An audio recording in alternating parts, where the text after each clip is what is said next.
Waalaikumsalam warahmatullahi wabarakatuh. Pada kesempatan kali ini kita akan melaksanakan praktek coaching dengan Alur Tirta.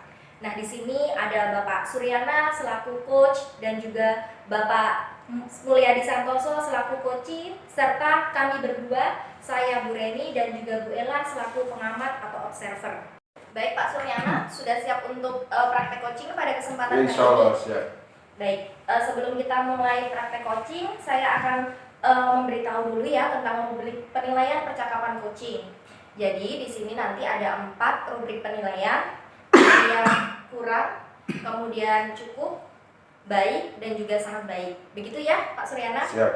Nah, kira-kira apa sih kompetensi coaching yang ingin dikembangkan oleh Pak Suryana pada kesempatan kali ini? Proses coaching ini ada 3 kompetensi. Yang pertama kehadiran penuh, mendengarkan aktif, dan pertanyaan yang bertanggung jawab. Baik. Nah, dari 3 kompetensi itu ya Pak ya, ada yang pertama adalah kehadiran penuh, kemudian yang kedua ada mendengarkan aktif, dan yang ketiga itu ada memberikan pertanyaan yang berbobot. Nah, di antara ketiga tersebut, mana yang akan spesifik diobservasi atau dikembangkan oleh Pak Suryana? Saya akan coba untuk mengembangkan mendengarkan aktif. Baik. Nah, kira-kira indikator ketercapaiannya itu seperti apa ya Pak Suryana? Mungkin nanti saya akan berfokus kepada kunci dan saya akan menyampingkan penilaian saya pribadi. Oh, baik. Nah, sudah siap belum nih Pak Suryana? Sudah siap. Baik. Nah, di sini ada coach yaitu Pak Mulyadi Santoso. Ya, silakan Bapak Suryana dan juga Pak Mulyadi Santoso untuk memulai praktek percakapan coaching dengan Alur Tirta. Terima kasih. Baik. Apa kabar Pak Mul? Alhamdulillah, sehat Pak. Salam gitu. Udah lama nggak ketemu nih. Iya, betul. Ya, alhamdulillah kita bisa bertemu di hari ini. Kira-kira dari pertemuan kita ini apa nih? Apa yang ingin Pak Mul peroleh nih akhirnya dari pertemuan ini? Saya pengennya setelah kita ngobrol-ngobrol ini apa yang mengganjal di pikiran saya ada solusi setelah kita ngobrol. Oh gitu. Ya mudah-mudahan nanti kita menemukan solusi yang terbaik untuk apa yang dari obrolan kita ini. Iya. Boleh. Mungkin kira-kira ada sesuatu yang ingin disampaikan dari Pak Mul? Iya, sebetulnya banyak. Cuma saya lebih fokus ke masalah yang saat ini saya jalanin, yakni pendidikan guru penggerak ya Pak ya. Iya, betul. Terus terang saya dari beberapa bulan ini kayak merasa jenuh dan ingin resign aja dari program ini. Merasa jenuh, jadi karena merasa jenuh jadi pengen resign, berhentilah gitu bahasa kasarnya ya. Dari program PGP ini itu sih yang dari kemarin saya pertimbangkan apa perlu harus resign. Betul. Ya dengan beberapa pertimbangan. Itu kira-kira apa yang menyebabkan itu? Jadi awalnya kan saya nggak punya pikiran ya kalau PGP ini bakal berjalan dalam sekian bulan. Betul. Karena kalau kita runut ke belakang, proses seleksinya ini kan memang sangat selektif ya. Kemudian untuk pendaftaran sendiri waktu itu sih bukan karena dari saya pribadi ya, karena memang dari kepala sekolah meminta kita yang muda-muda untuk mengikuti program ini yang kemungkinan untuk kedepannya lebih bagus lagi untuk kita pribadi. Cuma saya berpikir waktu itu paling sebulan 2 bulan untuk program ini ya. Cuma ketika seleksi sudah selesai dan saya dinyatakan lulus, kok seperti ini akhirnya kan. Jadi kayak ada shock gitu di dalam saya sendiri gitu. Kemudian dari kegiatan-kegiatan yang selama ini saya pegang sedikit agak terbengkalai dengan adanya program gitu. Dari CGP ini jadi merasa Pak Mul terbebani sehingga yang lain juga ikut terbengkalai, mungkin kayak ngajar tugas-tugas gitu. Kalau ngajar sih tidak. Jadi terus terang kalau di sekolah itu selain tugas utama sebagai guru, saya juga diberi tugas tambahan oleh kepala sekolah yang bikin RKAS, laporan keuangan, aset. Jadi semakin menumpuk. Pak Mul bendahara berarti di sekolah ya? Bendahara sih enggak. Oh enggak. Jadi saya membantu untuk yang hal-hal yang non teknis ya. Jadi untuk yang online itu. Kira-kira menurut Pak Mul nih, ada nggak cara Pak Mul untuk mengurangi beban itu gitu, biar ya CGP tetap jalan gitu, tugas-tugas itu juga tetap jalan gitu. Ada nggak kira-kira kepikiran mau saya harus apa sih gitu? Jadi yang udah berjalan sampai modul 2.3 ini Pak ya. Emang ketika tugas yang di sekolah dengan program ini nggak berbarengan, mungkin saya agak fresh pikiran ya. Tapi ketika tugas taman tadi dituntut ada deadline tanggal sekian harus selesai, kemudian tugas JGB juga ada deadline juga. Nah ini yang kadang saya harus mengorbankan waktu untuk di keluarga. Ya otomatis waktu saya untuk di keluarga kan berkurang. Nah ini kadang orang yang di rumah juga suka ngeluh. Gitu. Kerjaan aja yang dipikirin, sementara keluarga kurang. Gitu. Jadi memang harus ada yang dikorbankan. Kalau dua-duanya harus balance sih untuk saat ini belum bisa. Jadi selama ini masih ada yang terbengkalaikan ya, tertinggalkan, contohnya keluarga tadi. Gitu. Iya, dari segi waktu untuk ya istilahnya di hari Sabtu Minggu yang harusnya waktu untuk keluarga ya, Betul. belum bisa sepenuhnya ke situ. Pernah nggak Pak Mul itu menyampaikan ke keluarga gitu barangkali bahwa saya tuh JGP ini emang nantinya bakal seperti ini pernah? Kalau ke pasangan sih sudah, cuma kan kalau kebetulan di rumah itu kan ibu rumah tangga ya, jadi apa sih guru penggerak itu juga belum begitu paham dan arahnya kemana sudah saya jelaskan. Jadi nanti ini untuk kompetensi pribadi saya nggak menjelaskan harus jadi kepala sekolah. Jadi ini untuk kompetensi. Sementara yang orang di rumah kan membandingkan guru yang pada umumnya ya ngajar pulang waktu untuk keluarga begitu kan. Saya udah bilang saya nggak mau jadi guru seperti itu. Saya udah menjelaskan seperti itu dan saya juga mengasih arahan orang rumah kalau saya di luar ya itu saya istilahnya untuk umum nggak harus untuk keluarga. Tapi kalau di rumah saya mau fokus ke keluarga. Itu sih yang selama ini saya Saya- orang rumah. Selama ini ada nggak dukungan dari keluarga gitu? Kalau dukungan secara moral sih ya paling ketika saya kondisi drop ya itu baru kena istilahnya ultimatum kan, giliran sakit aja baru ingat yang di rumah gitu bahasanya. Tapi giliran sehat jarang pulang bahasanya, pulang pun waktunya udah larut malam gitu kan, seperti itu. Tapi kalau ngasih support seperti ayo Pak gitu, mempunyai semangat apapun yang terjadi gitu. Support seperti itu mungkin Kalau support seperti itu belum. Nah kira-kira Pak Mul kan untuk mendapatkan itu ada nggak sih cara-cara mungkin ke keluarga biar ya ngasih semangat, biar Pak Mul juga lebih semangat lagi gitu. Apa nih yang akan Pak Mul lakukan nih ke keluarga nih gitu, ke istri, Jadi ke mungkin- anak gitu, biar supportnya tuh bagus gitu. Iya. Ya, kadang gini, ketika saya lagi down dalam posisi harus udah mungkin ya dalam PGP ini ya. Cuma kembali ke proses awal ya, saya ngikutin proses seleksinya aja kayak Susah susah gitu ya. banget. Sementara teman-teman yang lain pengen masuk aja juga sempat nggak masuk ke seleksi ya. Betul. Ketika berpikiran di situ ada semangat lagi ya untuk udahlah terus aja untuk PGP ini ya. Cuma ketika sudah berjalan dengan tugas-tugas yang menumpuk, kayaknya kok begini banget gitu kan. Itu Betul. sih untuk motivasi sendiri saya juga ya naik turun Ya. untuk motivasi biar jalan terus kegiatan PGP ini. Saya melihat dari proses ke belakang yang kemarin aja sih. Ya, begitu. Jadi intinya motivasi ikut menurun. Terus langkah-langkah apa nih biar Pak Mul tuh tetap semangat gitu. CGP-nya juga jalan, ke keluarga jalan. Kira-kira nih langkah apa yang akan Pak Mul lakukan? Kalau saya pribadi ya ketika ada istilah akan indah pada waktunya tadi ya, itu yang menjadi support saya Pak. Jadi memang ketika kondisi down itu saya berpikiran lagi kembali mencoba ke belakang lagi. Jadi ketika saya agak merasa malas nih ikut PGP, oh iya saya berpikiran kemarin saya udah berusaha dengan berbagai upaya supaya lolos gitu kan. Kenapa harus mau berhenti sampai di sini gitu kan? Itu yang intern pribadi saya ya untuk mengembalikan motivasi ke PGP itu. Yang membuat semangatnya timbul lagi gitu. Jadi Iya. merefresh ke awal lagi. Awalnya perjuangannya itu cukup Jadi berat feedback gitu aja, ya. Betul, proses betul. waktu kita seleksi. Cuma ketika bergelut dengan pekerjaan, saya berpikiran kok saya urusan dunia kok begini banget gitu.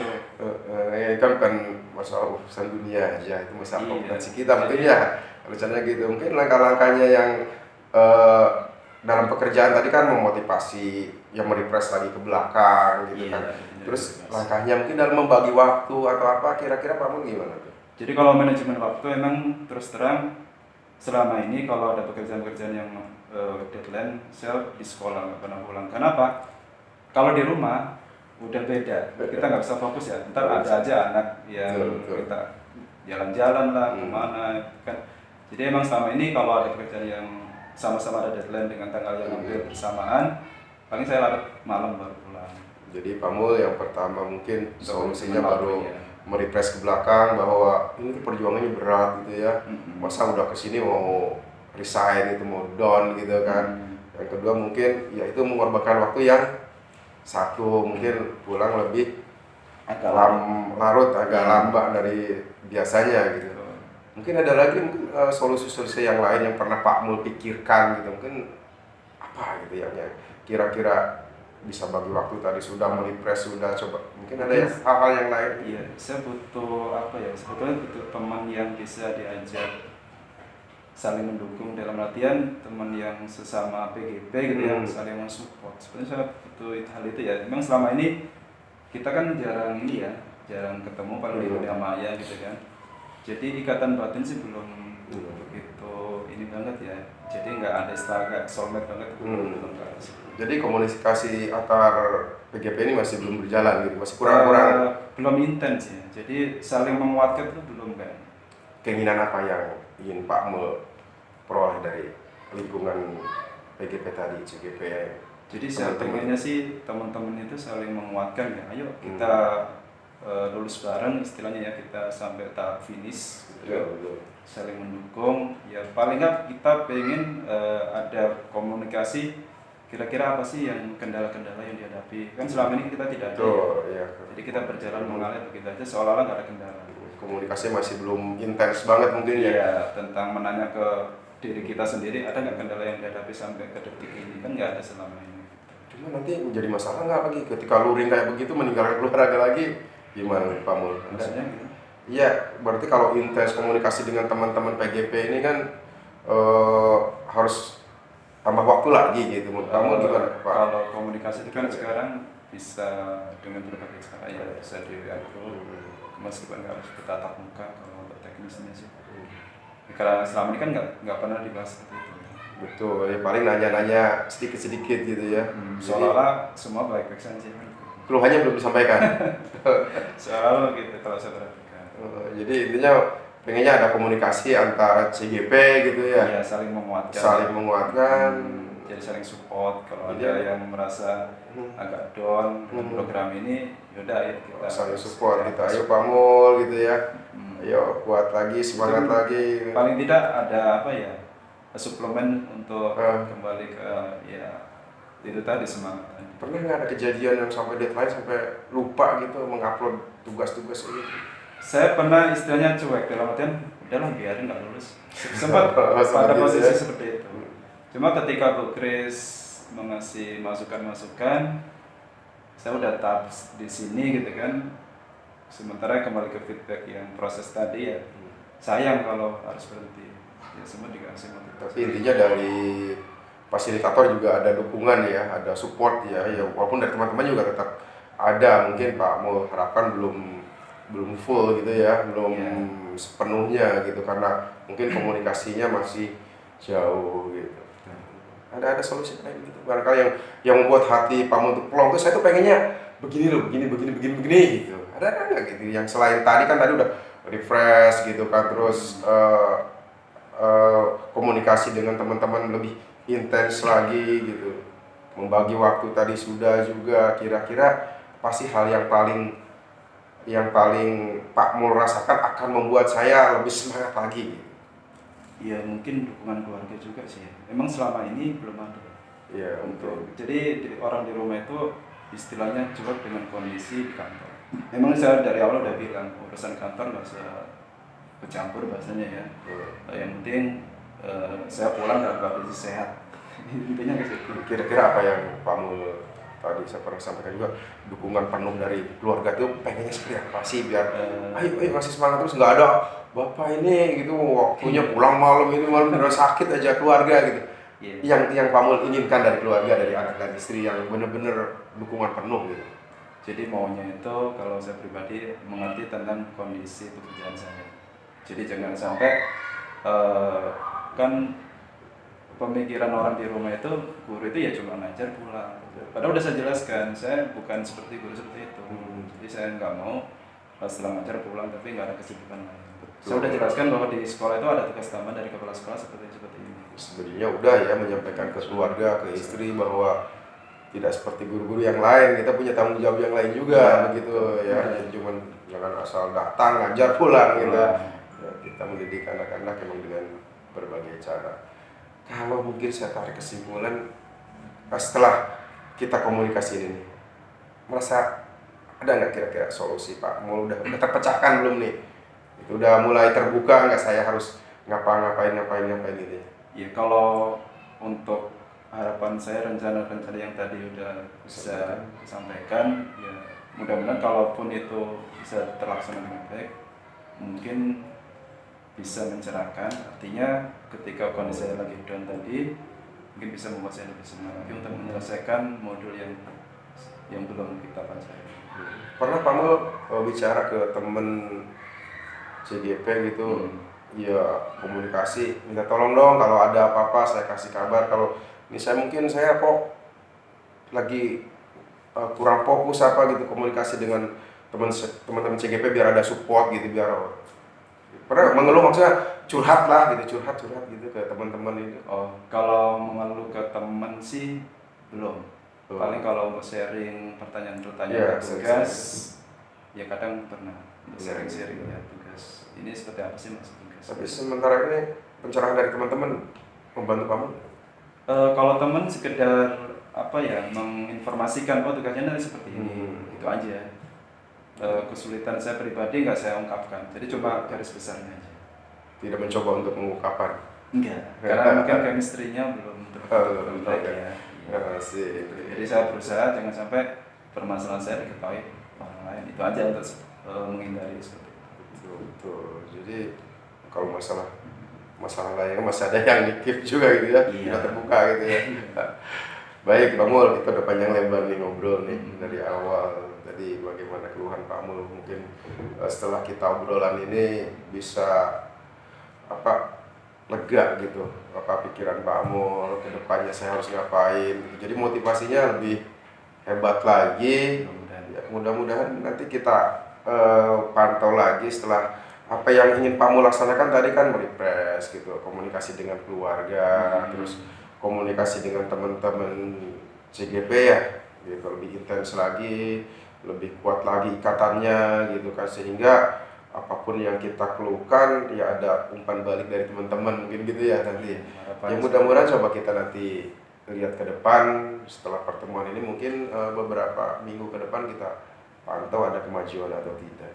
Ya mohon doanya Pak, ya, dan saya tetap di garisnya nggak sampai down lagi gitu ya. Ya mudah-mudahan bisa terpecahkan apapun masalahnya ya. Oke, mungkin cukup. Ada yang mau disampaikan lagi Pak Mul? Sementara cukup sih Pak. Saya terima kasih atas waktu ngobrolnya. Ya sedikit ada ada bayangan apa yang kira-kira nanti saya lakukan supaya nggak ada lagi. Sama-sama Pak Mul. Mudah-mudahan sharing ini berguna buat kita juga. Amin. Buat saya juga, buat Pak Mul juga. Ya. Terima kasih Pak Mul. Ya, sama-sama Bapak. Baik, tadi kita sudah memperhatikan dan melihat praktek coaching antara Pak Mulyadi dengan Pak Suryana, di mana Pak Suryana itu sebagai coach dan juga Pak Mulyadi Santoso itu sebagai coaching. Pak Suryana, mohon maaf, setelah melaksanakan tadi kegiatan coaching, kira-kira apa yang sudah Bapak laksanakan pada praktek coaching tadi? Saya merasa pertanyaan saya sih sudah fokus kepada coaching ya, jadi saya juga fokus, saya bisa mengulang kembali apa yang pernah diungkapkan gitu kan, jadi saya juga fokus, dan saya juga tidak ide-ide saya juga enggak mungkin ada sempat terlontar 1-2, tapi saya pikir itu masih dalam batas wajar gitu, tidak terlalu mendominasi. Jadi tadi saya juga sudah melihat ya praktek coachingnya. Jadi tadi Pak Suryana sudah melaksanakan kompetensi yaitu mendengarkan aktif. Tadi Pak Suryana sudah aktif dalam menyimak pembicaraan coaching, kemudian juga fokus terhadap coachingnya, serta tidak memberikan label atau memberikan penilaian sendiri terhadap coaching, ya. Itu yang tadi saya lihat. Kemudian juga sudah melaksanakan alur tirta dengan baik. Kita terdiri dari tujuan, kemudian identifikasi, rencana aksi, dan juga tanggung jawab. Tadi sudah terlihat ya di percakapan coaching. Kemudian kira-kira kompetensi apa yang mau dikembangkan oleh Pak Suryana? Selain tadi ada kompetensi mendengarkan aktif, nanti ke depannya kompetensi apa sih yang mau dikembangkan lagi oleh Pak Suryana ketika Pak Suryana itu melaksanakan praktek coaching? Mungkin ke depan semuanya. Jadi ketiga kompetensi itu saya coba untuk konsentrasi gitu dipakai semuanya. Jadi nggak hanya satu saja gitu. Baik, jadi nanti ke depannya Pak Suryana akan terus untuk berlatih melaksanakan praktek coaching sehingga ketiga kompetensi itu dapat terpenuhi ya Pak ya, begitu. Nah, mungkin itu saja praktek coaching dari kami, di mana Pak Suryana itu sebagai coach dan juga Pak Mulyadi Santoso itu sebagai coaching. Saya melihat juga prakteknya sudah sangat baik. Nanti mungkin hal-hal yang belum dikembangkan nanti bisa dikembangkan lagi, seperti mengajukan pertanyaan berbobot dan juga penuh. Terima kasih. Wassalamualaikum warahmatullahi wabarakatuh. Waalaikumsalam warahmatullahi wabarakatuh. Bismillahirrahmanirrahim. Assalamualaikum warahmatullahi wabarakatuh. Waalaikumsalam warahmatullahi wabarakatuh. Baik, pada kesempatan ini kita akan praktek coaching, di mana pada kesempatan ini Bu Reni akan berperan sebagai coach dan Bu Ella berperan sebagai coaching. Dan di sini saya sebagai observer, saya sendiri Suryana dan rekan saya Pak Mulyadi. Baik, sebelum lanjut kita sepakati bahwa praktek coaching ini ada 3 penilaian. Yang pertama kurang, cukup, baik, dan sangat baik. Itu ya Bu Reni ya? Iya. Sebelumnya saya ingin bertanya ke Bu Reni, kira-kira kompetensi apa nih yang akan dikembangkan ketika praktek coaching ini? Baik, terima kasih. Jadi ketika praktek coaching ini ada beberapa kompetensi yang akan saya kembangkan. Yang pertama itu adalah presence atau kehadiran penuh. Kemudian yang kedua adalah mendengarkan aktif. Dan yang ketiga adalah mengajukan pertanyaan berbobot. Mungkin itu 3 kompetensi yang akan saya kembangkan dalam praktek coaching nanti. Ada nggak yang akan yang lebih spesifik mungkin yang kompetensi yang akan lebih dikembangkan lagi? Baik, jadi dari ketiga kompetensi itu nanti saya akan lebih ke spesifik ke bagian yang mendengarkan aktif. Mendengarkan aktif, indikatornya seperti apa kira-kira? Jadi untuk indikator mendengarkan aktif itu nanti saya akan aktif dalam menyimak apa yang sudah disampaikan oleh coach, dan nanti saya akan fokus terhadap permasalahan coach dan tidak memberikan penilaian atau asumsi berdasarkan penilaian sendiri. Oke. Mungkin itu saja Pak. Terima kasih Bu Reni, saya pikir cukup dan kita langsung waktu dipersilakan. Terima kasih. Assalamualaikum warahmatullahi wabarakatuh. Waalaikumsalam warahmatullahi wabarakatuh, Bu Reni. Gimana kabarnya nih Bu Ella? Baik, alhamdulillah. Oh baik. Nah pada kesempatan sebelumnya Bu Ella sudah menyampaikan bahwa kita ada sesuatu yang mau dibicarakan. Kira-kira apa yang mau disampaikan oleh Bu Ella? Betul Bu Reni. Sebenarnya waktu ini saya menunggunya udah lama loh ya Bu Reni ya. Iya. Pengen banget ketemu dengan Bu Reni itu sampai kapan ya gitu ya. Iya. Untuk curhat, karena kebetulan saya juga ada beban ya. Ada masalah gitu ya, sedikit masalah yang ingin saya utarakan kepada siapa nih pasnya gitu. Nah, saya pikir saya sudah memilih Bu Reni ya untuk membicarakan masalah ini, karena menurut saya Bu Reni bisalah menjadi teman yang pendengar yang baik dalam hal ini, dan mudah-mudahan bisa menemukan solusi dari permasalahan saya. Permasalahan saya ini berhubungan dengan pembelajaran Bu Reni. Kebetulan kan kita ketahui bahwa anak-anak kita itu, anak-anak didik itu kan berbagai macam tipe ya. Ada kategori normal atau juga kategori tidak normal. Yang saya bicarakan bukan kategori yang tidak normal ya Bu Reni, dalam hal ini ABK. Saya tidak membahas itu, tapi permasalahan justru datang dari anak yang normal. Nah, anak yang normal ini suka berulah di kelas. Hampir di setiap pembelajaran dia berulah. Tadinya saya pikir laporan ketika dia masuk ke kelas 5 dari guru kelas 4-nya itu, ini anak memang tukang bikin ulah gitu ya. Misalkan contohnya dia loncat-loncat di atas meja, terus bawa kayu dari rumah, mukul-mukul temannya sampai nangis, terus kerjanya nyobek-nyobekin buku orang. Jadi gejalanya seperti ke arah anak-anak ABK. Nah, tapi ternyata ketika diminta orang tuanya untuk pemeriksakan, dia bukan tergolong ABK.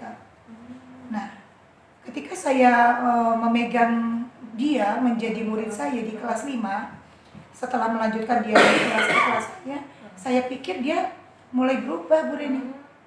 Nah, awalnya sih memang seolah-olah dia takut. Nah, saya pikir oh dia ternyata tipe orang yang anak yang takut. Kalau dikerasin sama guru, mungkin dia bisa diam gitu. Tapi ternyata 1 bulan, 2 bulan itu tidak terjadi. Jadi gejala yang permasalahan yang dia dapat di kelas 4 seperti itu, di kelas 5 muncul kembali. Baik. Oh, nah sebelum kita mulai lebih lanjut mungkin ya Bu Ella tentang percakapan kita. Nah, saya ingin tahu sih apa kira-kira tujuan dari Bu Ella ini melaksanakan praktek coaching ini. Sebenarnya ingin seperti apa? Ya, saya itu memang sengaja ya kalau ketemu dengan Bu Reni itu ingin bukan hanya sekedar untuk praktek coaching, tapi ingin didengarkan ya, siapa tahu Bu Reni memiliki masalah yang sama dengan yang saya hadapi. Karena ketika saya berbicara dengan guru sebelumnya, mereka juga tidak memberikan solusi dan tidak tahu ini mau diapain anak ini, begitu. Nah, jadi tujuan saya datang ke Bu Reni untuk di coaching adalah insya Allah setidaknya yang pertama saya ingin membahas tentang ini sebaiknya diapain nih anak ini. Lalu yang kedua setidaknya saya lega gitu ya, sudah mengutarakan ini. Andaikan memang misalkan nanti ada solusi di akhirnya tentang permasalahan ini, mungkin ini hal yang baik ya, sehingga apalagi kalau misalkan ditambahkan dengan masalah ini sama dengan yang dihadapi di sekolah Bu Reni misalkan. Nah, itu inginnya saya ada perbandingan begitu, sehingga saya akan percaya diri untuk melakukan suatu action atau tindakan yang positif kepada anak ini, begitu Bu Reni. Baik. Nah, jadi saya tadi sudah mendengar permasalahan yang dihadapi oleh Bu Ella ya. Jadi di tempat Bu Ella itu ada seorang anak yang sebenarnya tuh notabene-nya normal ya Bu Ella. Betul. Seperti itu. Tapi dia malah seperti anak yang tidak normal begitu. Iya, betul. Nah, dan itu juga sebenarnya kejadiannya sudah dari kelas 4 begitu ya Bu Ella ya. Betul, Nah, betul sekali. mungkin bisa dijelaskan lebih lanjut kejadian seperti apa Bu Ella yang bisa dikatakan bahwa dia berperilaku seperti anak yang tidak normal. Nah, saya sih sebenarnya awalnya melihatnya ya, karena kecenderungan dia untuk isengnya kebangetan gitu ya. Dia iseng sekali sampai tidak akan pernah berhenti keisengannya ketika anak yang diisenginya itu belum nangis. Jadi dia selalu berimbas kepada nangisnya anak di kelas begitu Bu. Nah, lalu saya sebenarnya mengamati ini udah agak lama ya. Awalnya saya pikir sih dengan dikerasin, dengan diberikan aturan-aturan buat diri sendiri, itu bisa membuat dia agak takut dan cenderung bisa terkontrol begitu sikapnya. Tapi ternyata enggak. Nah, ini saya sengaja masih mengobservasi kemungkinan-kemungkinan yang kiranya bisa menyebabkan dia kenapa berperilaku seperti itu, Bu Reni. Begitu. Oke. Jadi tadi anak tersebut itu suka iseng dan juga suka bikin nangis temennya gitu ya Bu ya. Betul. Nah, kira-kira kalau dari skala 1 sampai 10 itu sudah nakalnya itu sudah ke level berapa nih Bu? Kalau misalkan tingkat kenakalan anak-anak ini yang mengakibatkan dia isengnya ke seluruh siswa sampai membuat pembelajaran ini tidak kondusif, itu saya akan buat dia di level nakalnya itu di 9. Tingkat kenakalannya itu ternyata sudah sampai ke tingkat 9 ya? Betul. Oke, baik. Nah, kira-kira apakah hanya anak itu saja atau mungkin di kelas Bu Ella itu ada yang sebenarnya seperti itu? Nah, itu dia justru. Kenapa saya mengobservasi? Karena selama ini dia itu baru yang muncul kenakalannya maksimal itu baru sendiri. Nah, tetapi saya khawatir ya, kemungkinan itu pasti mungkin akan muncul bahwa ada anak-anak yang dia dekati lalu terimbas atau dia sebagai negatif influencer bagi yang lainnya, itu kan menyebabkan anak yang baik ke bawah-bawah. Atau mungkin kalau misalkan saya kurang ketat terhadap aturan, anak-anak yang lain mungkin akan punya pemikiran, oh gampang banget kok sama Bu Ella, nggak apa-apa, orang dia juga senakal itu baik-baik aja. Jadi saya pun nggak masalah dong kalau nakal. Nah itu yang saya khawatirkan, begitu Bu. Baik, jadi tadi sebenarnya itu baru satu ya yang sebenarnya udah parah ya Bu ya. Tapi Bu Ella ini takut nanti teman-temannya yang lain juga ikut ini ya, ikut Takutnya berimbas. dia memberikan efek atau dampak negatif kepada Betul, teman yang betul. lainnya seperti itu. Nah, mungkin pasti Bu Ella itu sudah melakukan beberapa langkah cara gimana sih untuk mengatasi solusinya mungkin Bu Ella. Baik Bu Reni, saya itu dari awal mengobservasi, tadinya saya berpikir dengan keketatan dalam aturan ya, yang tadi saya sudah sampaikan. Saya perketat aturannya di kelas tadinya saya agak termasuk orang yang sebaiknya dikasih hukuman nih gitu ya. Tapi setelah tahu ternyata makna dari hukuman itu belum tentu juga akan berdampak positif bagi anak, jadi saya kayaknya ini nggak bagus.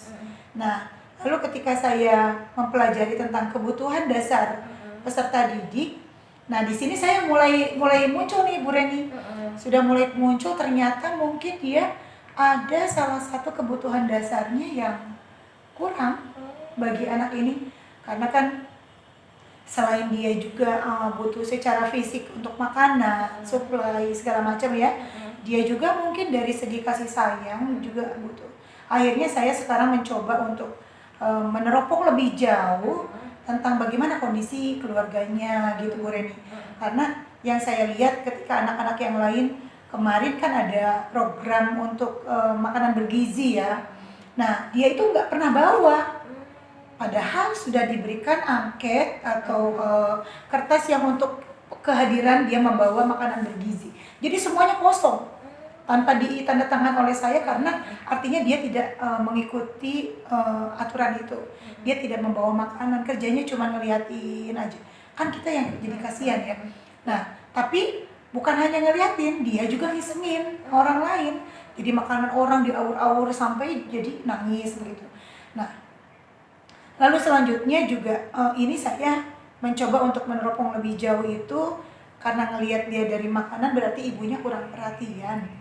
Gitu ya Bu ya, saya pikir sih kurang perhatian. Nah ini saya sedang mencoba untuk pendekatan bagaimana ya kondisi dia di rumah gitu Bu Reni. Oke, baik, tadi salah satu cara yang sudah dilakukan oleh Bu Ella itu dengan memberikan hukuman. Mungkin Bu Ella bisa memberi tahu itu hukuman yang seperti apa yang tadinya dilakukan? Iya, tadinya saya itu punya asumsi bahwa hukuman itu mungkin akan membuat dia jerak begitu ya. Jadi saya bilang ke anak ini, kalau misalkan kamu masih berbuat iseng kepada temennya sampai temennya nangis begitu ya, maka kamu harus di luar. Tapi ketika saya paham gitu bahwa hukuman ini tidak mendidik, apalagi anak yang disimpan di luar begitu ya. Sekarang saya pikirkan lagi, kalau 1 jam pelajaran itu 35 menit, lalu dia di luar. Di luar kalau misalkan dianya diam, mungkin nggak jadi masalah. Yang jadi masalah adalah ketika saya pertama kali menghukum dia di luar, dia malah ngisengin teman lain yang gak ada gurunya di kelas lain. Jadi dia lari-lari kemana-mana kan. Nah akhirnya saya sudahlah, ini sebaiknya saya perketat gitu ya. Saya perketat dalam pengawasan dia aja. Tetapi di hal yang lain selain saya memperketat tentang pengawasan ke dirinya dia, saya juga ingin meneropong lebih jauh bagaimana sih dia di belakangnya atau di rumahnya, bagaimana orang tua. Oke, baik, tadi kan sudah diberi hukuman ya Bu ya. Apakah hukuman tersebut itu efektif atau tidak? Bagaimana pelaksanaannya itu seperti apa Bu? Ketika saya memberikan hukumannya Bu Reni, saya pikir saya simpulkan bahwa itu tidak efektif. Karena dia malah membuat keisengan lain di kelas lain yang kosong, yang gak ada gurunya, sementara itu di luar pengawasan saya, padahal sedang jam pelajaran. Nah, artinya apa? Artinya harusnya keadaan dia di mana dia belajar itu kan pengawasan gurunya. Nah, kalau misalkan dia berulah di kelas lain, terus sayanya justru yang menghukum dia di luar kelas, malah jadi tanggung jawab saya melebar kemana-mana, begitu Bu. Ya, baik, berarti tadi sudah disampaikan ya kalau memberikan hukuman itu dirasa tidak efektif atau kurang efektif ya menurut Bu Elah. Nah, kira-kira cara apa lagi yang bisa Ibu lakukan untuk mengatasi permasalahan tersebut? Untuk cara ya, saya itu inginnya ketemu dengan orang tuanya Bu Reni. Iya. Ingin tahu sebenarnya orang tuanya ini bekerjanya di mana, bagaimana keadaan ekonominya.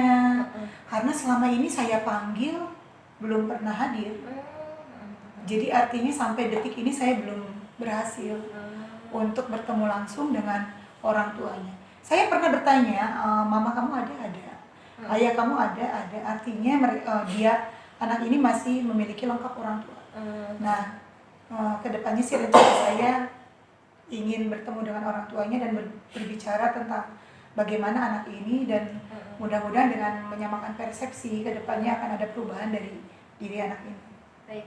Nah, tadi Bu Ella itu menyampaikan ingin sekali bertemu dengan orang tuanya, tetapi setiap kali disuruh ke sekolah itu tidak pernah hadir ya, begitu. Betul. Mungkin Bu Ella bisa menceritakan siapa sih yang bisa membantu Bu Ella agar orang tua muridnya itu bisa datang ke sekolah gitu. Ya, saya sudah mencoba bertanya kepada teman-temannya yang rumahnya dekat ya. Siapa yang rumahnya dekat dengan si A gitu ya. Lalu ada beberapa anak yang bilang, Bu, orang tuanya ada kok, nggak kerja gitu kan. Nah terus ayahnya ada, ayahnya kerja kadang-kadang, boleh nggak ibu diantar ke sana gitu ya. Nah waktu itu saya pernah mencoba untuk ke sana diantar sama si anak ini, temennya yang bermasalah. Tapi keadaan rumahnya terkunci. Artinya memang saya sampai sekarang masih belum ketemu dengan orang tuanya. Tapi saya juga sekarang sudah mulai berkolaborasi dengan orang tua murid yang lain, komite di kelas untuk menanyakan, karena mungkin kalau anak kan agak susah juga ya kalau menyampaikan kepada orang tua. Tapi kalau sesama orang tua mudah-mudahan ini akan menjadi jalan terbaik buat saya bertemu. Ya mungkin secepatnya. Ini karena memang sudah UTS juga. Jadi dan sebentar lagi akan kenaikan. Mau tidak mau ini harus segera ditangani. Baik, jadi tadi beberapa langkah yang ingin Ibu Ella lakukan itu, yang pertama itu bertemu dengan orang tua murid atau berkoordinasi dengan orang tua murid. Kemudian yang kedua adalah berkolaborasi dengan orang tua murid lainnya atau komite sekolah ya. Nah, kira-kira ada cara lain ya nggak Bu? Atau strategi lain yang dapat dilakukan oleh Bu Ella? Strategi yang lain adalah saya meminta izin untuk kepala sekolah membuatkan surat panggilan. Karena terkadang ada orang tua yang dia akan ke sekolah kalau dipanggil oleh kepala sekolah begitu ya. Mungkin sama gurunya nggak dianggap karena guru tidak bisa membuat surat sendiri begitu ya. Ya baik. Nah Bu Ella tadi sudah disampaikan ya, jadi ada beberapa cara yang akan Bu Ella laksanakan. Yang pertama adalah bertemu dengan orang tua murid, kemudian berkolaborasi dengan orang tua murid lainnya atau komite sekolah, dan yang ketiga adalah membuat surat panggilan. Nah dari ketiga langkah tersebut, mana kira-kira yang bisa dilaksanakan dengan segera? Yang bisa dilaksanakan dengan segera adalah melalui orang tua murid lain. Saya akan segera meminta orang tua Pak Kelas gitu ya, wakil koordinator kelas yang ada di kelas saya untuk mencari tahu dan menginformasikan kepada orang tuanya di rumahnya. Andai pun jika dia tidak mau datang ke sekolah, maka saya yang akan meminta antar orang tua untuk datang ke sana. Baik, Bu Ella. Kira-kira apa komitmen Bu Ella terhadap permasalahan ini? Permasalahan ini tentunya harus segera diselesaikan ya Bu Reni, ya menurut saya. Ya, betul. Dan komitmennya adalah saya tentunya akan mendampingi anak ini lebih jauh kalau memang orang tuanya yang sudah saya ajak untuk urun rembuk gitu ya, untuk berdiskusi tentang anaknya ini dia kooperatif. Jadi kalau saya sudah dapat tanggapan dari orang tua, setidaknya saya akan percaya diri dan paham langkah mana yang akan segera saya lakukan. Baik.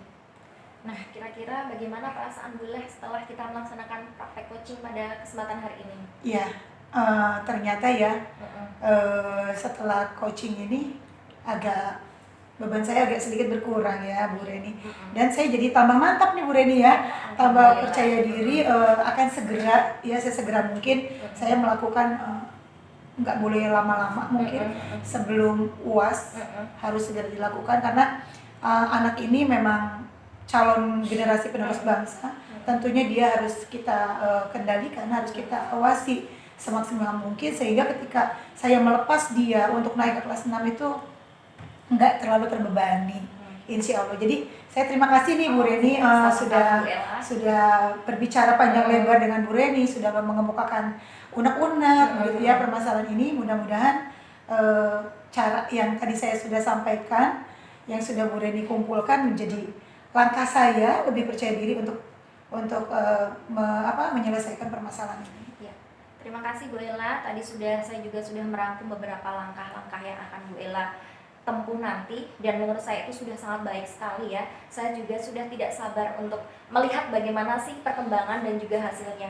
Saya harap sih nanti ada perubahan ya Bu Ella ya. Amin. Dan nanti kita bisa bertemu lagi, kita konsultasikan lagi, kita diskusikan kembali ya. Bagaimana sih siswa Bu Ella itu sudah mengalami perubahan atau belum? Iya, ya insya Allah. Iya. Saya janji ya kalau misalkan nanti ada perubahan saya ketemu Siap, lagi siap. sama Bu Reni, dan setidaknya walaupun sedikit itu perubahannya insya Allah saya akan sampaikan ya Bu Baik, Reni. Bu Ella. Terima kasih loh Bu Reni. Sama-sama.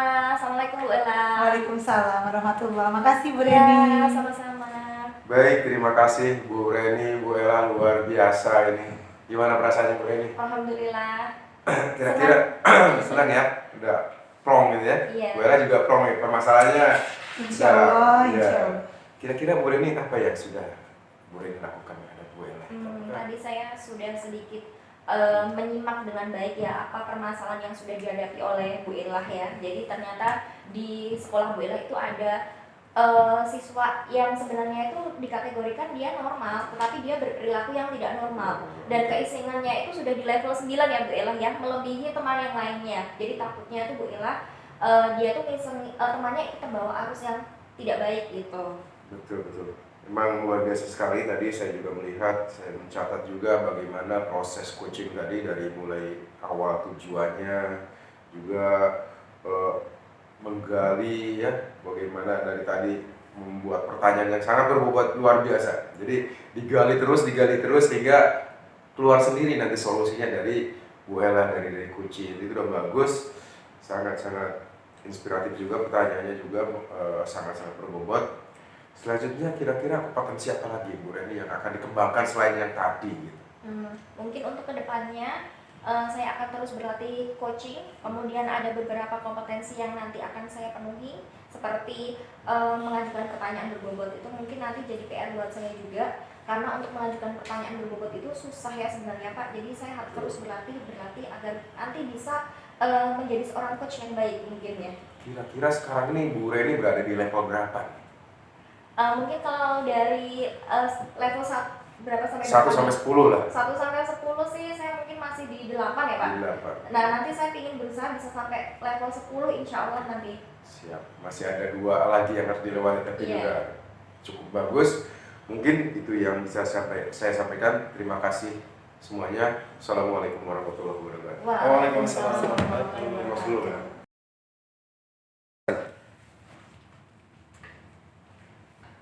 Assalamualaikum warahmatullahi wabarakatuh. Waalaikumsalam warahmatullahi wabarakatuh. Pada kesempatan kali ini kami akan mempraktekkan coaching, di mana pada kesempatan kali ini yang berperan menjadi coach Ibu Ella, kemudian yang menjadi coachingnya Ibu Reni, kemudian kami berdua ada Pak Surya dan saya sendiri Mulyadi akan sebagai observer. Sebelum kegiatan coaching dilaksanakan, saya sebagai observer akan menanyakan beberapa pertanyaan kepada Ibu Ella sebagai coach mengenai rubrik penilaian. Kalau boleh tahu ada berapa komponen untuk rubriknya ini Bu? Rubriknya Iya. Skalanya 4 mungkin. Skalanya ya, skalanya. Kurang, terus Kurang, cukup, cukup, baik, sangat baik. baik dan sangat baik. Jadi 4 skala Mudah-mudahan itu saya ya. sangat baik semua ya Pak. Mudah-mudahan. Kemudian pertanyaan berikutnya, kompetensi coachingnya ini yang ingin dikembangkan, kalau boleh tahu apa? Dari ketiga Untuk kompetensi tadi. kompetensi coaching itu kan ada 3 ya Pak ya. Hmm. Ada presence, ada mendengarkan aktif, dan ada pertanyaan berbobot. Mengajukan pertanyaan berbobot maksudnya. Nah, dari ketiga kompetensi itu yang ingin saya gali lebih jauh adalah tentang presence Pak. Tentang present yang ingin digali lebih jauh. Iya. Kemudian untuk yang lebih spesifik lagi pada bagian komponen yang mana? Ingin digali lebih spesifik lagi. Di dalam presence itu indikatornya yang akan saya kembangkan adalah yang pertama menghadirkan diri sepenuhnya, yang kedua ingin tahu lebih banyak apa yang disampaikan oleh coach. Kayaknya menarik sekali ya kalau untuk komponen tadi yang ingin dikembangkan. Untuk menyikat waktu, saya persilakan Ibu Ella dan Ibu Reni untuk melakukan praktek coaching. Silakan Ibu. Baik, terima kasih. Baik Bu Reni, selamat pagi Bu Reni. Selamat pagi Bu. Apa kabarnya Bu? Alhamdulillah baik Bu. Suasananya mendung loh di luar. Iya Bu, ini Iya. seperti suasana hati saya. Oh pantesan, barusan saya baru bicara seperti itu. Kok suasananya Bu Reni sepertinya agak-agak mendung begitu ya. Semalam Bu Reni kok kayak terburu-buru sekali ya, miss call ke saya, nggak sempat saya angkat. Ada apa tuh Bu Reni? Jadi begini Bu, saya pingin cerita sama Ibu. Sebenarnya tuh ada sedikit masalah nih di kelas saya nih Bu. Jadi ada siswa yang kalau pelajaran saya itu selalu ngantuk gitu Bu. Selalu ngantuk. Banyak itu yang seperti itu Bu Reni. Hanya satu orang sih Bu sebenarnya paling saya lihat paling parah itu satu orang. Jadi seperti kayak nggak fokus, apakah itu ngantuk, apa itu bosan dengan pelajaran saya tuh saya juga kurang tahu gitu Bu. Baik. Kiranya menurut Bu Reni bermasalah nggak sih? Sangat Bu, sangat bermasalah dan bahkan mungkin mengganggu sih Bu. Karena jadi apa yang saya sampaikan itu dia tidak bisa menerima dengan baik. Kemudian kalau ada PR-PR dia bilangnya nggak tahu gitu. Jadi itu jadi kayak permasalahan juga gitu. Walaupun ya nggak semuanya ngantuk di kelas, cuman menurut saya itu juga harus saya ini lagi motivasi lagi biar nggak ngantuk gitu Bu. Nah, ngantuknya itu yang sampai bermasalah itu bagaimana tuh? Ya kalau misalnya masih pelajaran pagi itu sering menguap gitu Bu. Kemudian kalau siang itu udah deh kepalanya ditaruh di meja gitu. Jadi kayak ya ini kayak ogah-ogahan gitu Bu. Mendengarkan penjelasan juga dari guru juga seperti nggak masuk gitu Bu. Baik. Kalau saya simak nih dari yang sudah disampaikan oleh Bu Reni, ada anak murid Bu Reni yang di kelas kerjanya ngantuk melulu. Iya. Hampir setiap hari ngantuk begitu ya. Hampir Bu. Dari pagi sampai siang ngantuk terus. Dan ini berimbas pada hal yang lain. Dia jadi tidak termotivasi. Takutnya anak-anak yang lain jadi kurang termotivasi juga dalam belajar, begitu ya Bu Reni ya maksudnya. Nah, selama ini anak ini masuk di kelas Bu Reni dari anak baru atau dari awal? Ini udah dari awal sih Bu sebenarnya kalau yang ini. Dari awal. Bu Reni pernah mencoba untuk menanyakan ke guru sebelumnya tidak? Saya sudah pernah menanyakan ya Bu ke guru yang sebelumnya. Ya emang anaknya itu ngantukan. Mungkin apa karena dia suka begadang dan ketika saya nanya kenapa sih kok ngantuk matanya merah, itu karena main HP Bu ternyata dia. Jadi dia suka banget main HP sampai malam. Nah, karena malam itu kan harusnya udah waktunya tidur ya. Tapi anak seperti itu malah masih main game sampai jam 3, jam 4 gitu. Jadi yang harusnya dia istirahat malah tidak dipakai untuk istirahat. Kemudian dia ngantuk deh ketika dia harus berangkat ke sekolah gitu. Jadi anak ini memang di rumah bukannya belajar tapi lebih sering main HP sampai larut-larut begitu ya. Sehingga menyebabkan dia kurang tidur, mungkin kurang istirahat ya. Dan dia di kelas jadi ngantuk begitu ya. Nah, kira-kira Bu Reni pernah mengonfirmasi ini nggak ke anak tersebut atau ke orang tuanya begitu? Saya sudah pernah sih konfirmasi ke orang tuanya. Ya katanya iya suka main game, main HP gitu ya sampai larut malam gitu. Makanya kenapa kalau di sekolah itu suka ngantuk gitu Bu. Sejauh ini Bu Reni, pernah nggak Bu Reni melakukan sesuatu ke anak itu, bertanya atau bagaimana gitu?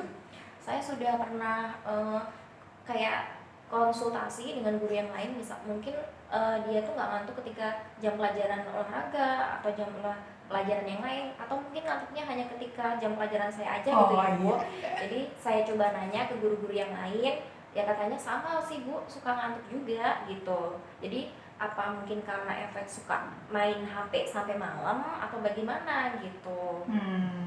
Jadi permasalahannya Bu Reni sudah tahu ya bahwa anak ini ngantuk penyebabnya adalah main HP, begitu ya Bu Reni ya.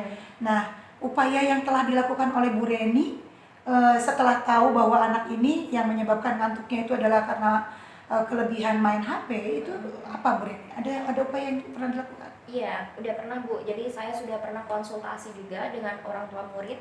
Kalau bisa sih jangan keseringan buat main HP ya. Atau mungkin main HP-nya nanti aja ketika Sabtu Minggu gitu.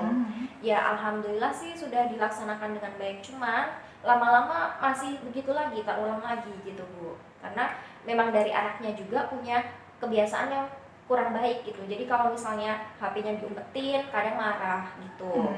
Jadi orang tua juga kadang kayak ngalah gitu sama anak gitu. Jadi kalau main HP ya udah main HP aja gitu. Oh, orang tuanya seperti itu. Jadi kalau sudah main HP udah biarin aja gitu Iya. ya. Daripada anaknya marah-marah begitu ya.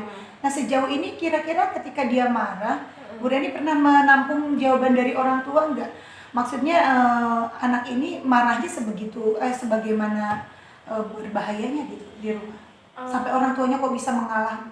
Jadi sebenarnya dia itu adalah ibunya itu adalah ibu tiri ya Bu ya. Jadi dia sebenarnya tuh tinggal dengan ayah kandungnya dan juga dengan ibu tirinya. Jadi dia tuh saya lebih komunikasinya ke ibunya ya. Tapi ibunya tuh alhamdulillah sangat responnya tuh baik. Hanya karena dia tuh nggak terlalu dekat dengan ibu tiri, jadi ya kurang baik lah gitu dengan ibu tirinya. Tapi sebenarnya ibu tirinya tuh baik gitu. Jadi mau benar-benar mendidik gitu. Karena ibu tirinya juga pernah menyampaikan ya Bu, karena dia itu tadinya dari dulu katanya di sana kalau tinggal dengan ibu kandungnya ucapannya juga jelek gitu, karena kan ibu kandungnya itu di daerah Jakarta Utara gitu, dan omongannya tuh nggak begitu ini gitu, kurang sopan santun gitu, jadi ke ibu tirinya juga ngomongnya kurang sopan gitu. Baik, jadi anak ini memang sepertinya kurang kebutuhan dasar ya Bu Reni ya, karena ibu tirinya yang tinggalnya dengan dia ya, sementara ibu kandungnya ada di Jakarta Utara. Pernah nggak Bu Reni berbicara kepada ibu kandungnya? Kalau itu belum pernah Bu, karena nomor HP-nya juga saya kurang punya gitu. Untuk wali kelas sebelumnya juga saya belum bisa konsultasi atau komunikasi, karena wali kelas yang sebelumnya itu sekarang udah amputasi. Jadi kita kayak masih belum bisa untuk berkomunikasi dengan orang tua murid yang di sana atau ibu kandungnya. Ya. Berarti waktu awal masuk itu memang Bu Reni taunya dengan orang tua tiri ya, dengan ibu tirinya ini ya. Nah, menurut pandangan Bu Reni, ibu tirinya itu ke sekolah bagaimana?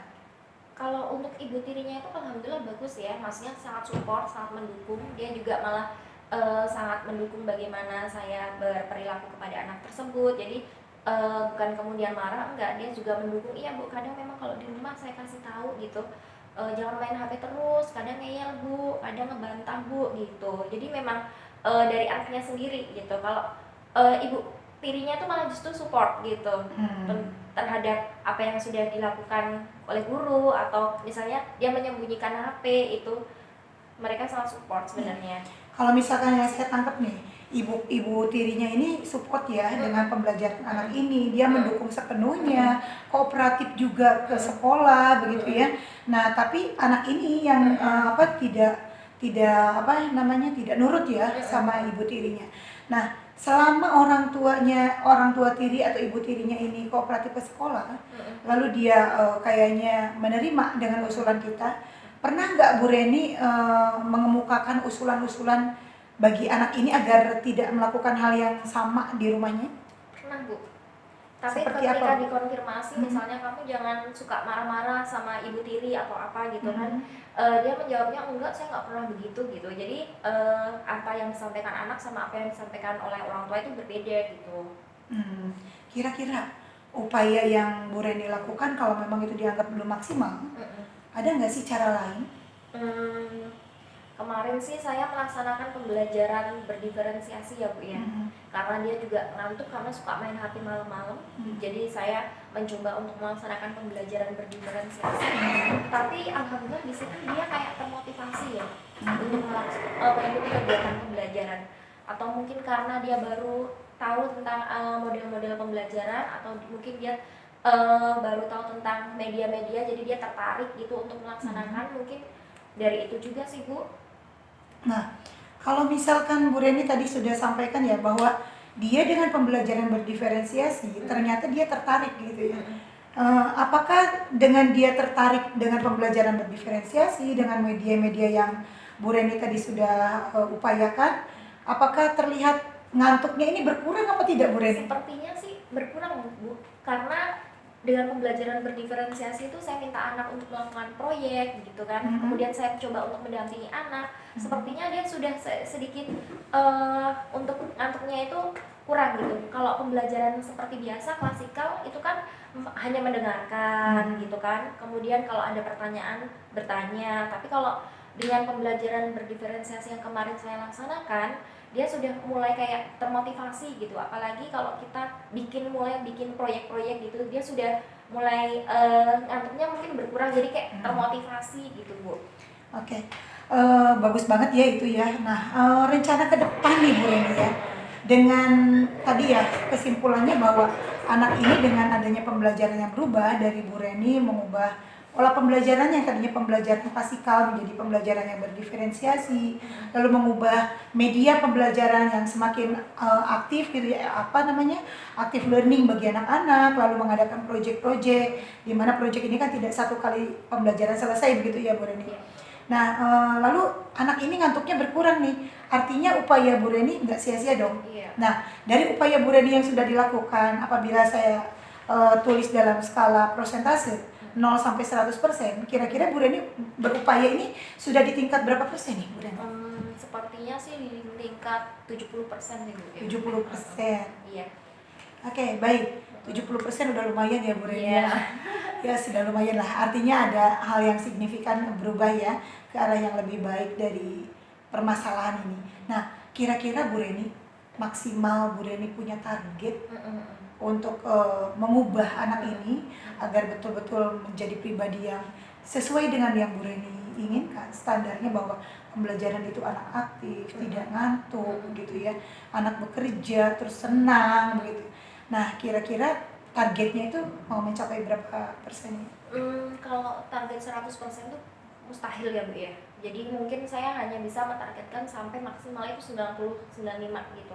Kalau mau 100 tuh untuk dalam waktu yang dekat itu juga hal yang mustahil ya. Jadi ya paling maksimal itu 90 atau 95. 90 sampai 95. Iya. Berarti tinggal 20 sampai 25% lagi nih Bu ya. Nah, kira-kira rencananya bagaimana nih Bu untuk meningkatkan yang ke jenjang sampai 95% ini? Ya mungkin saya akan sering-sering melaksanakan pembelajaran berdiferensiasi Bu. Kemudian juga mungkin pembelajaran sosial emosional juga diperlukan ya, karena kalau dengan ngantuk kita bisa melaksanakan stop atau mindfulness gitu, jadi dia bisa fokus kembali gitu dengan kesadaran penuhnya. Itu mungkin Bu. Ya, jadi untuk meningkatkan perubahan yang signifikan dari perilaku siswa yang dianggapnya tadi melenceng begitu ya Bu Reni, anak tersebut yang tadinya ngantuk terus, nah inginnya Bu Reni kan standarnya seperti anak-anak pada umumnya ya, tidak ngantuk ketika proses pembelajaran berlangsung. Bu Reni sudah melakukan pembelajaran berdiferensiasi dan mengubah media, dan ini ada peningkatan secara signifikan sampai ke arah 70%. Nah, sekarang rencana Bu Reni adalah untuk mengakomodir lagi lebih jauh lagi dengan pembelajaran sosial emosional, melaksanakan stop. Nah, stopnya ini untuk pribadinya dia, individu atau secara klasikal? Kalau pertama-tama sih saya fokusnya ke pribadi ya, tapi kan pasti yang lainnya juga ikut. Kalau ngantuk ya bisa ngantuk semua ya Bu. Jadi saya pinginnya nggak cuma satu anak, tapi ke semuanya, karena pendidikan sosial emosional itu penting tidak hanya untuk pribadi tapi juga untuk mereka semua. Jadi akan saya fokuskan tetap satu, tetapi pembelajarannya akan saya laksanakan untuk semua. Oke, baik, bagus sekali tuh ya. Jadi walaupun masalahnya dari satu orang, karena takut imbasnya ke kelas gitu ya, ke ke teman-temannya. Jadi Bu Reni melaksanakan untuk pembelajaran sosial emosional dan pembelajaran diferensiasi itu dengan berbagai media yang disampaikan oleh Bu Reni ya, itu secara klasikal ya. Nah, untuk rencana bagus seperti itu, rencana besar nih yang akan mengangkat 25% ke arah 95%. Nah, kira-kira Bu Reni pas nggak dengan keinginan Bu Reni akan melakukan itu? Kira-kira percaya diri nggak nih? Percaya diri Bu, insya Allah. Percaya diri ya? Iya. Akan bisa menembus 95 dengan upaya seperti itu ya? Iya.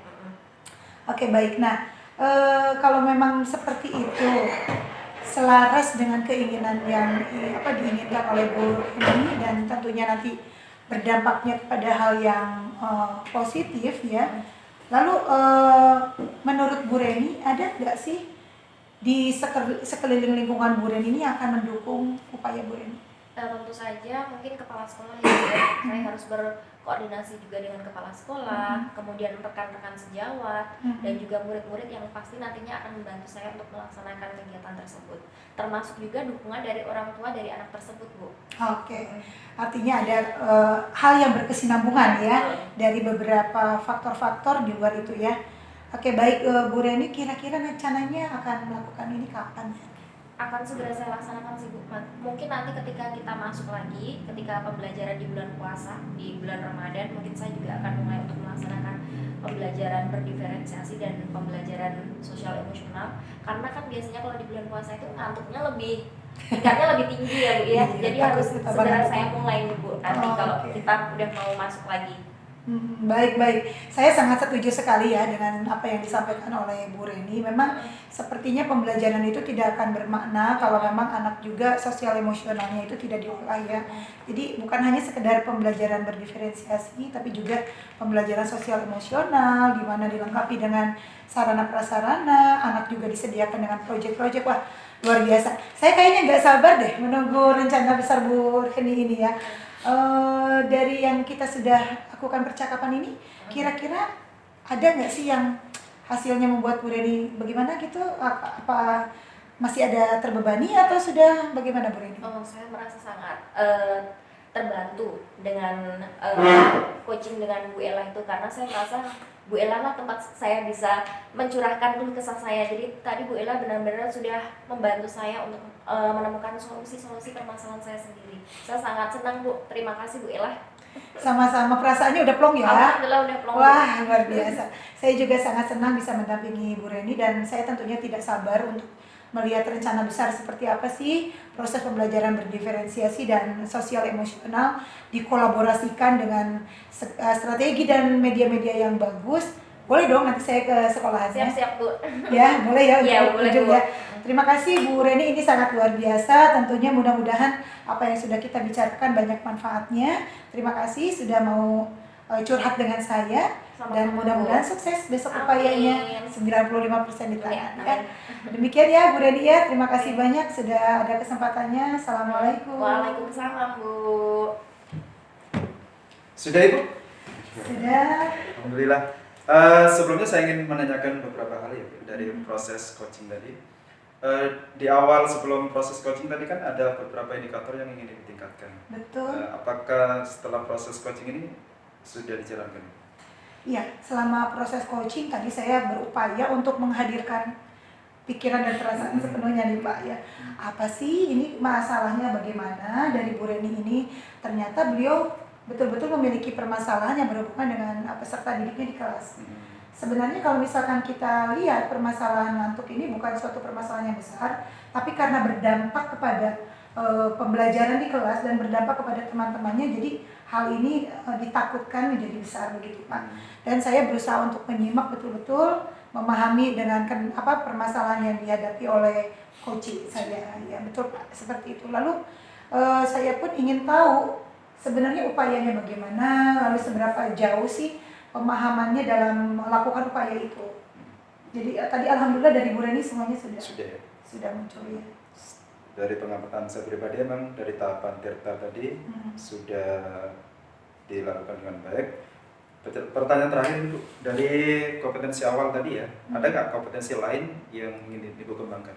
Nah, karena tadi saya ke indikatornya ke kompetensi presence.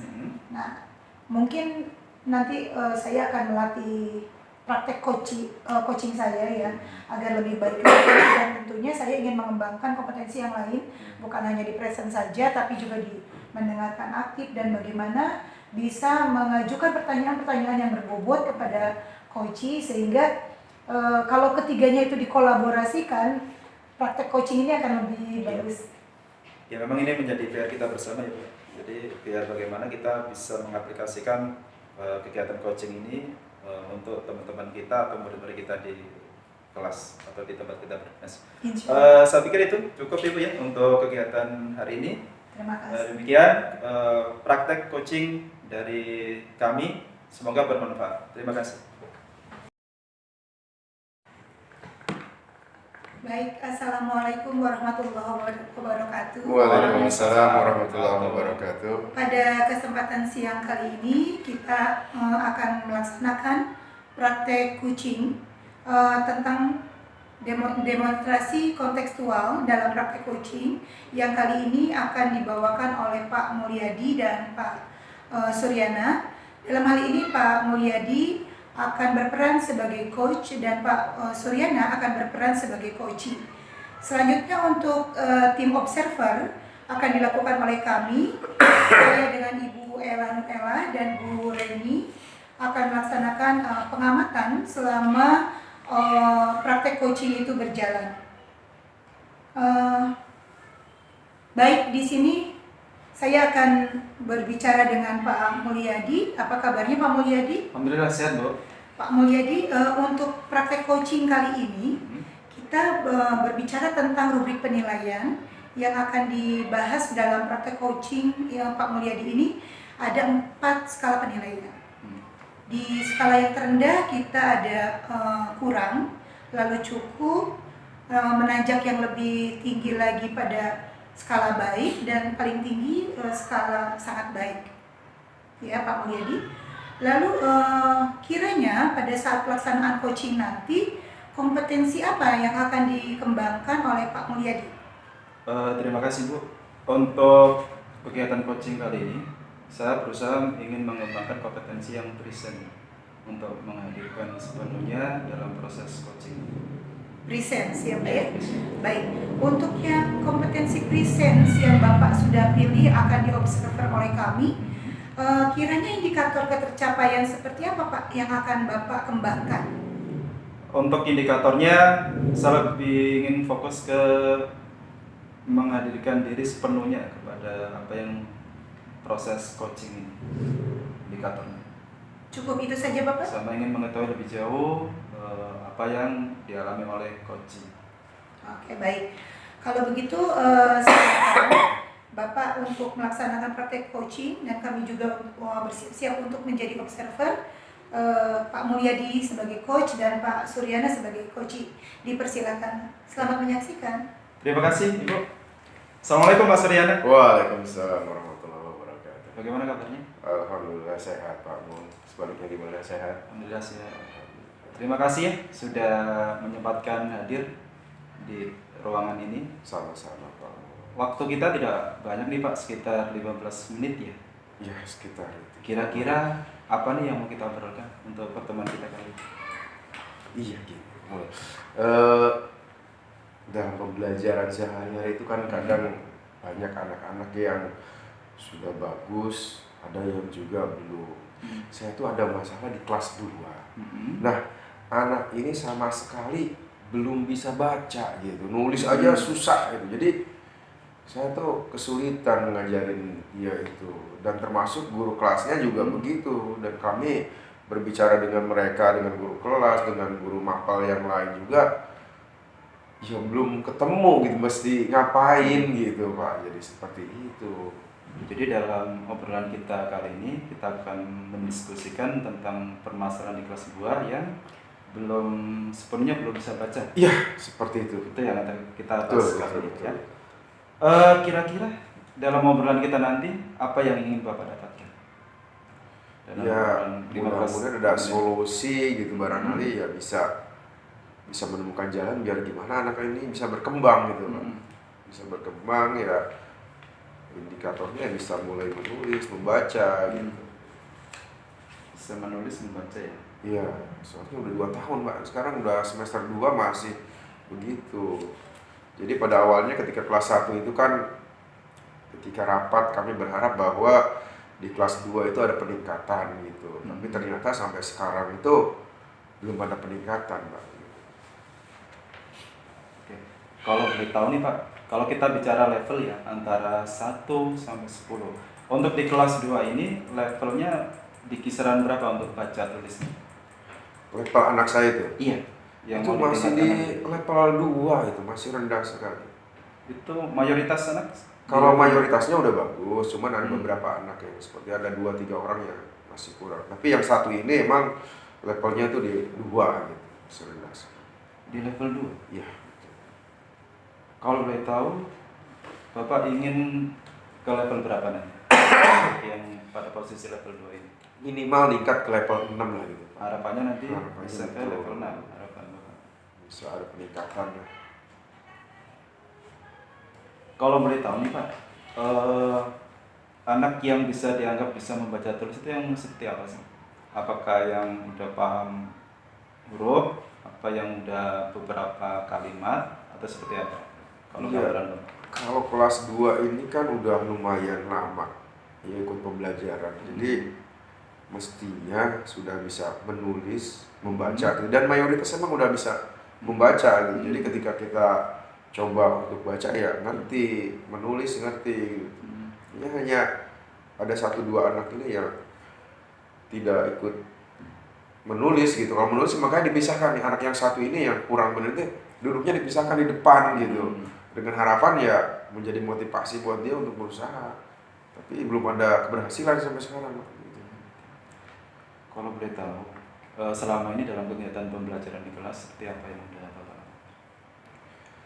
Saya sih coba untuk membuat gini, umpamanya yang lain nulis di depan gitu, yang lain sih pada bisa nulis. Nah, akhirnya saya mencoba menulis di bukunya dia, yuk tulis, ini contohnya diikutin gitu. Jadi menyalin lah bahasanya ya, kalau anak-anak menyalin sesuai tulisan kita gitu, menyalin apakah, tapi ternyata menyalin aja belum bisa gitu, huruf aja nggak hafal dia itu gitu kan. Tapi yo bisanya main gitu kok keliling.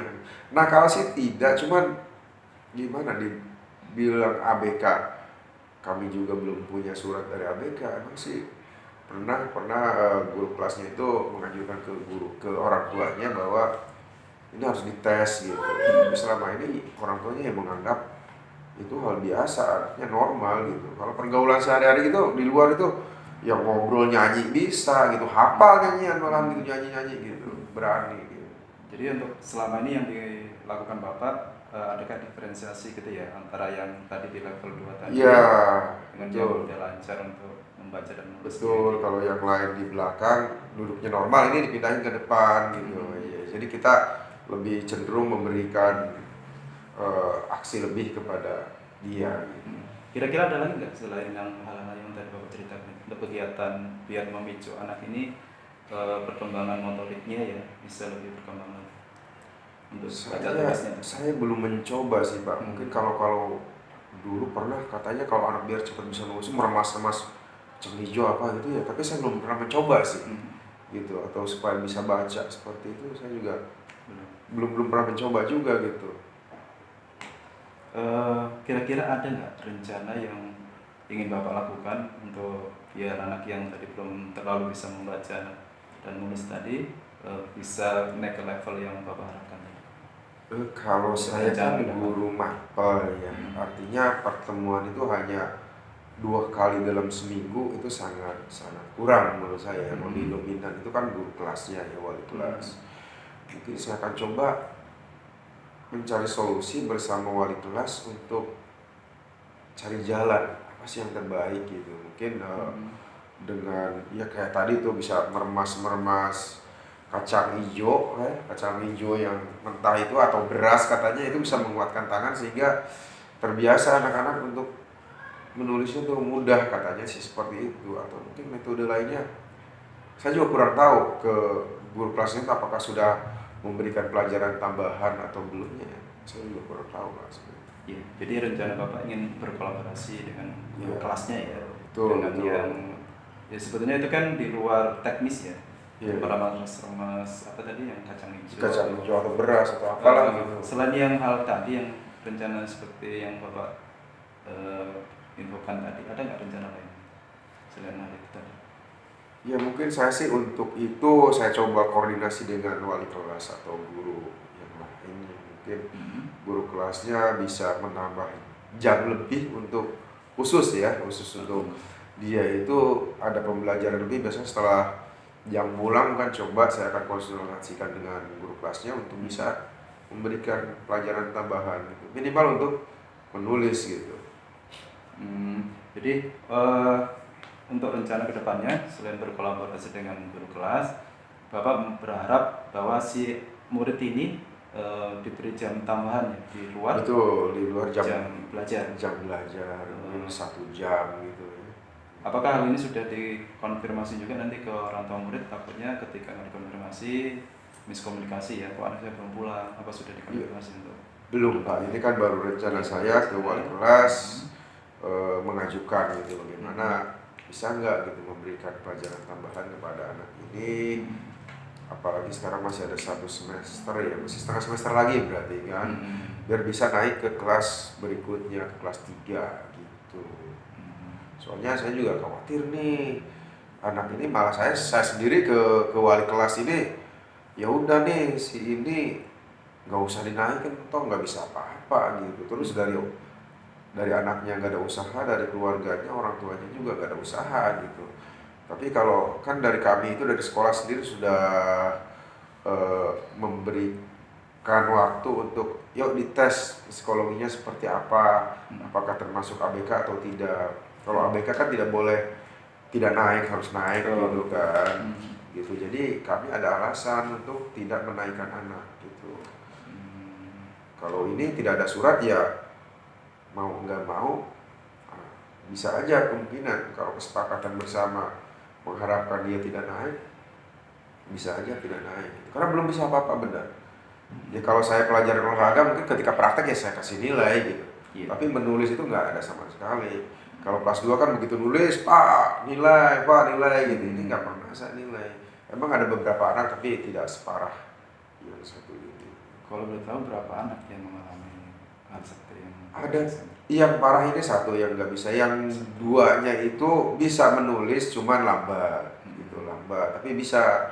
Makanya kalau waktu nyusul PR aja, nggak ada PR kata saya gitu, ayo kerjakan gitu. Sebenarnya yang lainnya sudah bisa, cuman ya waktunya mungkin tidak bisa terlalu cepat untuk penulisan itu. Saya simpulkan sebentar ya Pak. Jadi kalau dari yang Bapak jelaskan tadi, rencana yang mau dilakukan yang pertama nanti berkolaborasi dengan wali murid, wali kelas ya, Wali kelas.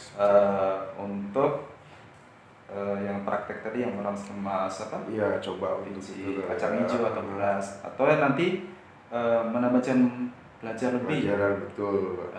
Kalau boleh tahu nih, kira-kira yang bisa dijalankan dalam minggu-minggu ini yang mana kira-kira dari kedua rencana itu? Sebenarnya kalau diikuti dua-duanya bisa berjalan Pak. Tinggal mungkin nanti si wali kelasnya ini aja mau seperti apa gitu. Kalau saya sendiri ketika mengajar ya sebagai guru ngasih support terus, ayo dong gitu. Ayo bisa nulis, ayo. Kadang-kadang saya tulis A, ayo coba A yang banyak tulis gitu kan gitu. Kayak gitu ya, anaknya ini cuma gitu baru 2 A-nya udah celangak, celinguk, alasannya Pak patah gitu. Emang sih bahasanya juga ngomongnya itu masih belum lancar ya, kelas 2 masih belum lancar, itu permasalahan juga.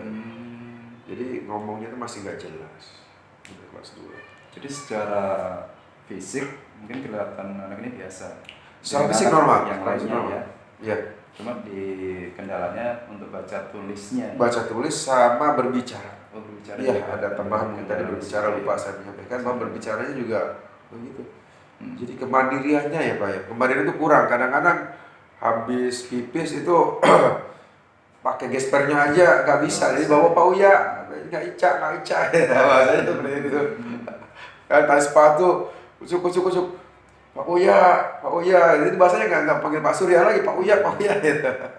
Minta ditali sepatunya. Kalau saya sih nggak mau, nanti coba tali sendiri, ayo belajar satu gitu. Kalau diikutin terus kan nggak bisa gitu kan, seperti itu. Jadi selama ini penanganannya bagaimana Pak untuk Bapak sendiri dengan anak yang kurang tadi, penanganan Bapak? Kalau saya sih coba untuk dia mandiri, jadi ketika dia nggak bisa pasang gesper, nggak bisa pasang tali sepatu, saya coba dipaksa untuk, ayo coba nih masukin sini ya, seperti itu, mengarahkan aja, bukan berarti membantu langsung dipasangin, enggak. Biar mandiri ya.